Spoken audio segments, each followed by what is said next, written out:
نحمده ونصلي ونسلم على رسوله الكريم اما بعد. محترم سامعین، السلام علیکم ورحمۃ اللہ تعالی وبرکاتہ.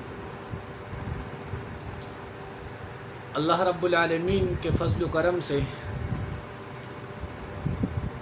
اس وقت اللہ جل جلالہ نے مجھے اور آپ کو رمضان المبارک کے دوسرے عشرے سے نوازا ہوا ہے. نبی کریم صلی اللہ علیہ وآلہ وسلم کا فرمان ہے کہ رمضان المبارک کے 3 حصے ہیں. پہلے 10 حصے رحمت کے ہیں، دوسرے 10 حصے مغفرت کے ہیں، اور آخری 10 حصے جہنم کی آگ سے نجات کے ہیں. دوسرا عشرہ چل رہا ہے، یہ مغفرت کا عشرہ ہے.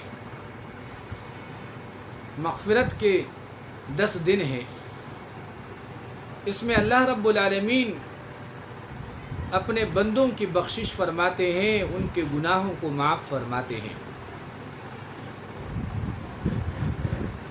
اور مغفرت کا مطلب یہ ہے کہ ہم اللہ رب العالمین سے اپنے گناہوں کی معافی مانگے. عربی زبان میں اگر دعا کریں تو رسول اللہ صلی اللہ علیہ وآلہ وسلم نے فرمایا استغفر اللہ ربی من کل ذنب واتوب الیہ، کہ یہ دعا مانگا کرو کہ اے میرے رب، ہر گناہ سے میں آپ سے بخشش طلب کرتا ہوں، معافی مانگتا ہوں، واتوب الیہ، اور آپ کی طرف رجوع کرتا ہوں. اور جس کو پنجم کلمہ یاد ہو تو اس میں عجیب و غریب الفاظ ہیں، اس کلمے کو دہرایا کرے. اور اگر یاد نہیں ہے تو اتنے الفاظ ضرور یاد کریں، استغفر اللہ ربی من کل ذنب واتوب الیہ. حضرت ڈاکٹر عبدالحی عارفی رحمہ اللہ نے اسوہ رسول اکرم صلی اللہ علیہ وآلہ وسلم میں لکھا ہے کہ گناہ یہ زہر ہے، گناہ کرنا زہر ہے، سم قاتل ہے.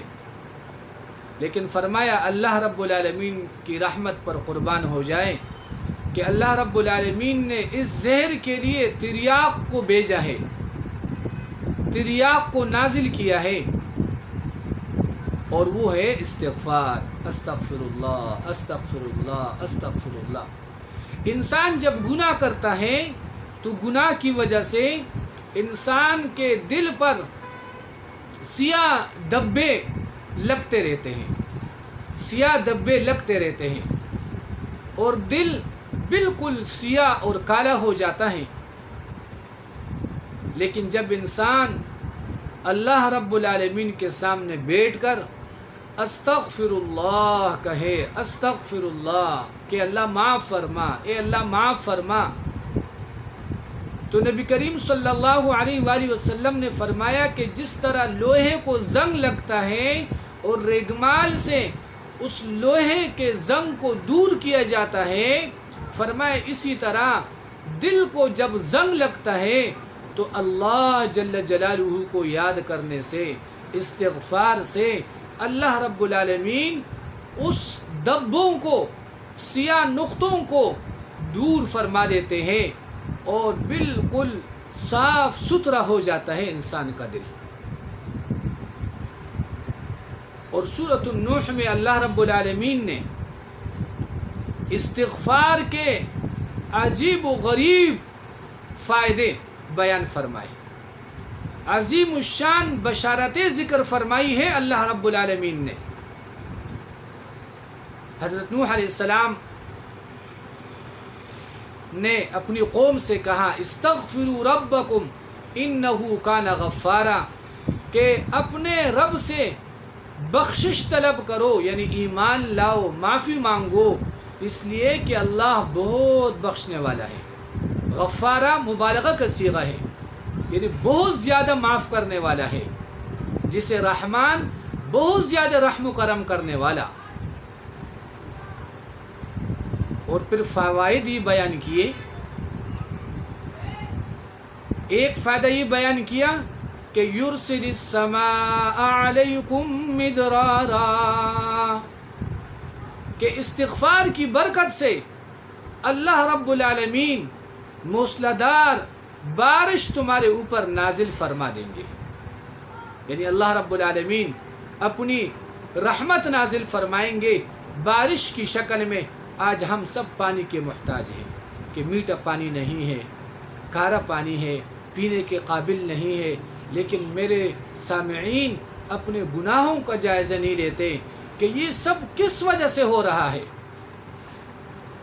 اللہ رب العالمین نے فرمایا قُلْ أَرَأَيْتُمْ إِنْ أَصْبَحَ مَاؤُكُمْ غَوْرًا فَمَنْ يَأْتِيكُمْ بِمَاءٍ مَّعِينٍ، کہ اے نبی صلی اللہ علیہ وسلم آپ لوگوں سے کہہ دیجئے کہ بتلائیے کہ اگر یہ پانی نیچے سے نیچے چلا جائے تو کون ہے جو ایک میٹھا چشمہ وہ لے کر آ جائے زمین سے. فرمائے کوئی ایسا نہیں کر سکتا جب تک اللہ رب العالمین کی مدد نہ ہو. تو استغفار کے فوائد اور استغفار سے متعلق بشارتیں جو بیان فرمائی ہے، اس میں پہلی بشارت بارش ہے.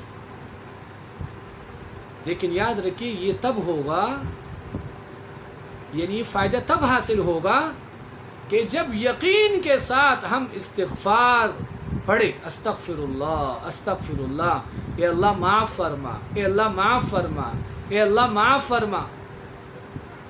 دوسرا فائدہ اللہ رب العالمین نے بیان فرمایا وَيُمْدِدُكُمْ بِأَمْوَالٍ، کہ استغفار کے نتیجے میں اللہ رب العالمین مال عطا فرمائیں گے.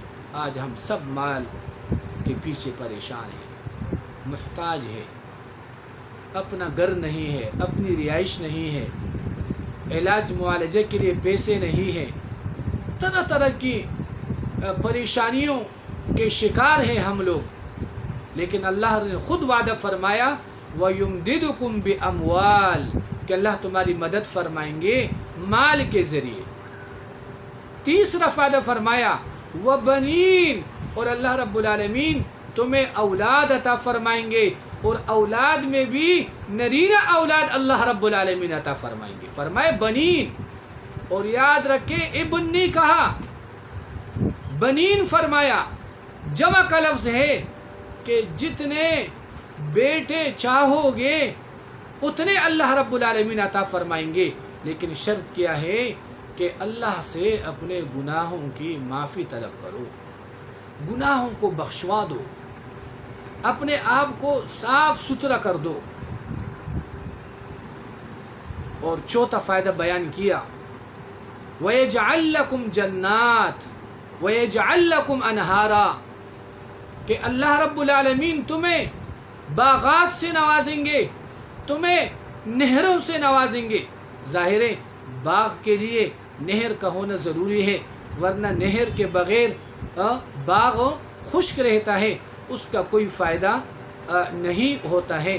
اس لیے ہم سب کو چاہیے کہ یہ جو دوسرا عشرہ چل رہا ہے، اس میں خاص طور سے سحری کے وقت اور افطار کے وقت اللہ رب العالمین سے مغفرت طلب کرے، گناہوں کی بخشش طلب کرے.